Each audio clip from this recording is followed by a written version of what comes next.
अस्सलाम वालेकुम, welcome to the healers. आज हम बात करने जा रहे हैं एक बहुत ही संजीदा बीमारी के बारे में जिसको टेटनस कहा जाता है। टेटनस को उर्दू ज़ुबान में तशन्नुज कहते हैं। तो और ये बीमारी आम तौर पे रगड़ का टीका जब रगड़ लगे और रगड़ का टीका ना लगवाने की वजह से समटाइम जो है ये बीमारी जो है वो देखने में आती है। तो टेटनस या तशन्नुज जो है आमतौर पे छोटे बच्चों को इसकी वैक्सीनेशन की जाती है, हिफाजती टीके लगाए जाते हैं। आमतौर पे इसके जो इंजेक्शन है वो 2 माह के बच्चे को, 4 माह के बच्चे को, फिर 6 माह के बच्चे को, 8 माह के बच्चे को, फिर 15 माह के बच्चे को, या फिर 4 से 6 साल की उम्र में 5 या 6 इंजेक्शन इसके हिफाजती लगवाए जाने चाहिए, ताकि बच्चे के अंदर जो है वो इस बीमारी के ख़िलाफ़ जो है वो कुव्वत मदाफ़त जो है वो उसकी बूस्ट करे और खुदा ना खास्ता फ्यूचर में उसको इस तरह की बीमारी का जो है सामना करना ना पड़े। तो टेटनस या तशन्नुज जो है इसकी वजह अगर देखा जाए तो एक ख़ास किस्म का बैक्टीरिया है जिसका नाम है क्लोस्ट्रीडियम टेटनाई। और ये बैक्टीरिया आमतौर पे जो है वो गंदी जगहों पे, सड़क पर, गलियों में, और ख़ास तौर पे जो जानवर हैं उनके फुजले के अंदर और इंसानों के फुजले के अंदर भी ये, और ख़ास तौर पे जो गधे और घोड़े वगैरह का फुजला है उस फुजले के अंदर इसका जो बैक्टीरिया वो डॉर्मेंट स्टेट में पाया जाता है। तो डॉर्मेंट स्टेट का मतलब ये है कि ये बैक्टीरिया आमतौर पे अपने ऊपर एक ख़ास किस्म का कवर चढ़ा लेता है ताकि किसी भी किस्म की जो फिज़िकल या मैकेनिकल डैमेज से ये बच सके। तो ये बैक्टीरिया जब हमारे छोटे बच्चे या कोई बड़ा इंसान, चाहे कोई भी किसी भी एज का पर्सन, जब सड़क पे खुदा ना खास्ता गिरता है और उसको चोट लग जाती है, इंजरी आ जाती है, ख़ास तौर पे अगर रगड़ लग जाती है या ज़ख़म लग जाता है, उस ज़ख़म से ये बैक्टीरिया हमारे खून के अंदर चला जाता है और वहाँ पे ख़ास तौर पे ये इन्फेक्शन करता है। ये बैक्टीरिया ख़ास तौर पे 2 किस्म के ख़तरनाक केमिकल प्रोड्यूस करता है जिसे टॉक्सिन्स कहते हैं, और ख़ास तौर पे एक जो केमिकल है उसका नाम टिटेनोलाइसिन है और दूसरा जो है वो टिटेनोस्पाज़मीन है। और स्पेसिफिकली अगर बात की जाए तो टिटेनोस्पाज़मीन वो केमिकल है जो टेटनस की अलामात या तशन्नुजी अलामात की वजह बनता है। तो अगर देखा जाए कि टेटनस या तशन्नुज जो है इसकी अलामत क्या होती हैं, तो इसकी अलामत बहुत सिंपल से बहुत कॉम्प्लेक्स तक हो सकती हैं। आमतौर पे बैक्टीरियल इन्फेक्शन की वजह से थोड़ा बहुत बुखार भी देखने में पेशेंट में आ सकता है, बाज़ औक़ात हाई डिग्री फ़ीवर भी हो सकता है। और ख़ास तौर पे जो टेटनस की अलामत है उसमें लॉक जा या इसको ट्रिस्मस कहा जाता है। तो लॉक जा क्या होता है या ट्रिस्मस बेसिकली जो हमारे जा मसल्स हैं, वो मसल जिनके ज़रिए हम खाना खाते हैं या बोलते हैं, इन मसल्स में स्पाज्म आ जाता है, ये स्टिफ हो जाते हैं, सख्त हो जाते हैं और खुलते नहीं हैं। तो मुंह समझ लें एकदम जम जाता है, जाम हो जाता है, बंद हो जाता है। तो अगर किसी पेशेंट का मुंह किसी वजह से खुल नहीं रहा तो उसकी एक वजह जो है वो टेटनस हो सकती है, उसको ट्रिस्मस या फिर लॉक जा कहा जाता है। सेकंड जो अलामत है ख़ास तौर पे इसमें पेशेंट में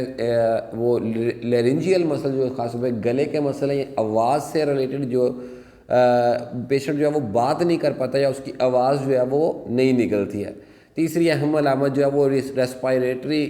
जो सिस्टम है, ख़ासतौर पे जो सांस लेने का निज़ाम है, इसका पैरालिसिस देखने में आ सकता है। यानी समझ लें कि सांस जो है वो बहुत मुश्किल से आएगा, सांस लेने में दिक्कत का एहसास होगा। सांस लेने में अगर दिक्कत आ रही है तो पेशेंट जो है उसका कलर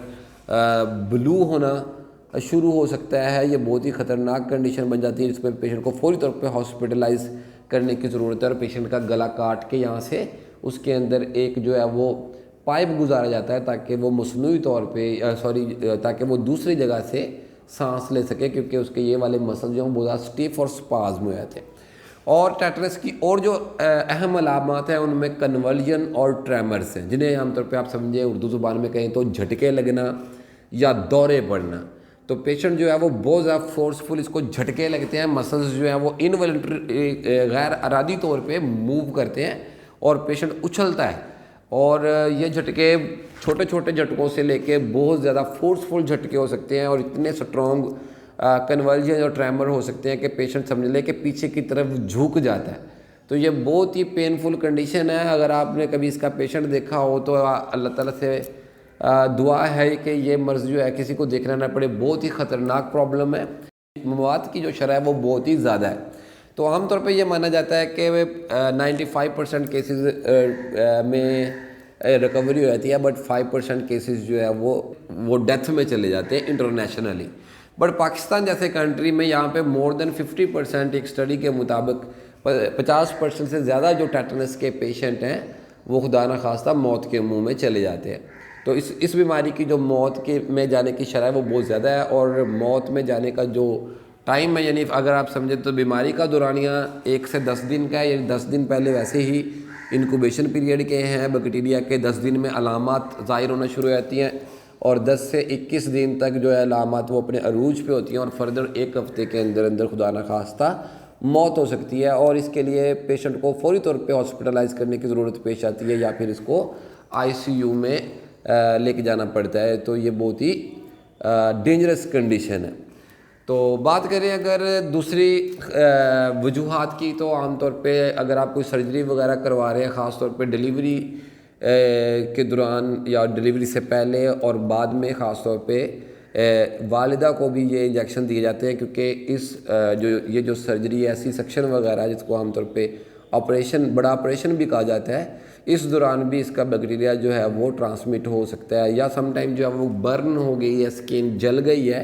तो जली हुई स्किन जो है वो किसी गंदी जगह पे रखने, तो वहाँ से ये बैक्टीरिया भी मेरी बॉडी के अंदर आ सकता है। फौरी तौर पे जो है इसकी इम्यूनाइजेशन में जाना चाहिए। इसके लिए एक मार्केट के अंदर इंजेक्शन मौजूद है जिसको इमिटेट कहा जाता है, और या फिर आप इसको सिंपली किसी भी फिजिशियन के पास जाके कह सकते हैं कि रगड़ का जो टीका है वो लगा दें, तो उससे जो है ये आप इस बीमारी से बच जाते हैं। अगर टेटनस की पैथोफिजियोलॉजी की बात की जाए तो ख़ास तौर पे ये जो टिटेनोस्पाज्मिन केमिकल है, ये एक ऐसा टॉक्सिन है जो हमारे जो मोटर न्यूरॉन्स है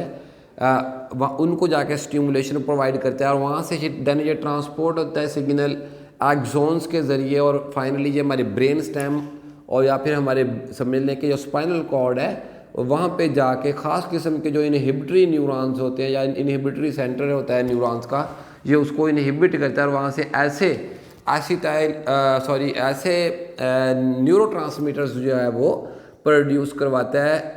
जिनकी वजह से जो हमारे मोटर न्यूरॉन्स हैं उनके अंदर डिसइनहिबिशन देखने में आती है, जिसकी वजह से इनवॉलंटरी ट्रेमर्स, कन्वल्जन, झटके लगना, दौरे पड़ना, तो इस तरह की अलामात जो है वो ख़ास तौर पे ट्रिस्मस, लॉकजा और स्पाज्म जो है पेशेंट के अंदर इस तरह की कैफियत देखने में आती है। तो last but not list specifically मैं आपको बताऊंगा आज के इस सेशन में बहुत ही इफ़ेक्टिव होम्योपैथिक मेडिसिन, अगर खुदा न खास्ता टेटनस का सामना है किसी पेशेंट को और आप होम्योपैथिक ट्रीटमेंट जानना चाहते हैं, तो उसके लिए मैं आपको 3 होम्योपैथिक मेडिसिन बताऊंगा जो कि ख़ास तौर पर टेटनस में बहुत ही इफ़ेक्टिव रहती हैं। तो सबसे पहले है हाइड्रोसियानिकम। हाइड्रोसियानिकम जो है वो टेटनस की बहुत ही इफ़ेक्टिव मेडिसिन होती है। ये मेडिसिन ख़ास तौर पे ऐसे पेशेंट जिनमें रेजिस्टेंस स्पाज्म की कंडीशन है, यानी लगातार मसल जो है वो खींच गए हैं और ख़ास तौर पे लॉकजा भी मौजूद है, और पेशेंट में अगर फीवर भी देखने में आता है, तो ये ख़ास तौर पे हाइड्रोसियानिकम एक बहुत ही इफेक्टिव मेडिसिन रहती है टेटनस में। और टेटनस का मरीज़ आमतौर पे चूँकि औरली मेडिसिन को खा नहीं सकता, तो बेटर ये है कि आप इस मेडिसिन के ड्रॉप्स जो है वो उसकी नेज़ल कैविटी के अंदर लगा सकते हैं कॉटन के ज़रिए, या फिर आप अपने फिंगर के ज़रिए। तो उससे पहले अच्छे तरीके से हाथ धो लीजिए। हाथ धोने के बाद आप 2-3 ड्रॉप्स अपनी लिटिल फिंगर पे डालकर, तो ये जो एपिथेलियल लेयर होती है नाक के जो नॉस्ट्रिल्स के अंदर वाली जगह है, वहाँ से आप ये मेडिसिन नाक में लगा दें, तो इससे टेटनस से रिकवरी के चांसेस जो है वो बहुत ही बढ़ जाते हैं। सेकंड मेडिसिन जो है वो नक्सामिका है। नक्सामिका का जो है हमारे असाब के ऊपर बहुत ही गहरा असर होता है। नक्सामिका टेटनस के लिए एक अहम तरीन दवा है, और नक्सामिका की ख़ास अलामत में पेशेंट जो है वो बहुत ही एग्रेसिवली जो है उसके अंदर कन्वल्जन्स और ट्रेमर्स देखने में आते हैं। ज़ोर का झटका अगर पेशेंट को लग रहा है, रोशनी की वजह से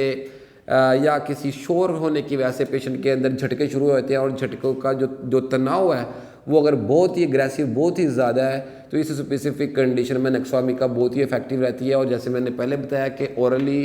अगर पेशेंट नहीं मेडिसिन ले सकता क्योंकि लॉकजा की कंडीशन होती है टेटनस में, तो आप उसकी नाक में एपिथेलियल लेयर्स पे नॉस्ट्रिल्स के अंदर जो है वो कॉटन के ज़रिए जो है इस मेडिसिन को अप्लाई कर सकते हैं, और उससे जो है टेटनस से रिकवरी के चांसेस बहुत ज़्यादा बढ़ जाते हैं। तीसरे नंबर की मेडिसिन जो है साइकोटा वायरोजा है। साइकोटा वायरोजा टेटनस की एक अहम तरीन मेडिसिन है। ये मेडिसिन ख़ास तौर पे स्पाज्मोडिक इफेक्शन रखती है। अगर पेशेंट के अंदर स्पेसिफिकली ट्रेमर पाए जा रहे हैं, कन्वल्जन्स मौजूद है, झटके लग रहे हैं, लॉक जा मौजूद है, ट्रिस्मस मौजूद है, और उसके साथ साथ अगर पेशेंट अंदर से सर्दी महसूस करता है, पेशेंट के अंदर बहुत ज़्यादा अग्रेशन है, वायलेंट ट्रेमर्स अगर मौजूद है, और अगर पेशेंट के अंदर हिचकी का एहसास पाया जाता है, तो इस तरह की कंडीशन में साइकोटा विरोधा जो है वो बहुत ही इफ़ेक्टिव रहती है। साइकोटा विरोधा को भी आप जो है वो कॉटन पे 2-3 ड्रॉप्स लगाने के बाद नॉस्ट्रल के ज़रिए अप्लाई करें तो इससे रिकवरी के चांसेस बढ़ जाते हैं। लास्ट पे मैं तीनों मेडिसिन की पोटेंसी बताता चलूँ। टेटनस जैसे मर्ज में आम तौर पे इस मेडिसिन को सीएम पोटेंसी में अप्लाई किया जाता है, और एक्सपीरियंस में रहा है कि बहुत सारे पेशेंट जो हैं वो सीएम पोटेंसी से बहुत जल्द रिकवर हुए हैं। अगर खुदा न खास्ता आपको भी किसी ऐसे पेशेंट, आपके पास भी कोई ऐसा पेशेंट मौजूद है और अगर आपको लगता है कि वो किसी और मेडिसिन से रिकवर होने के चांसेस बहुत ही कम हैं, तो आप इन तीनों मेडिसिन में अलामात के मुताबिक इसको जो है जो बेसिक जो है कॉन्स्टिट्यूशनल मेडिसिन है, बेसिकली ये कॉन्स्टिट्यूशनल सिम्टम्स के अकॉर्डिंग अगर आप इसको अप्लाई करेंगे तो आपको बहुत ही इफेक्टिव रिजल्ट्स मिल सकते हैं।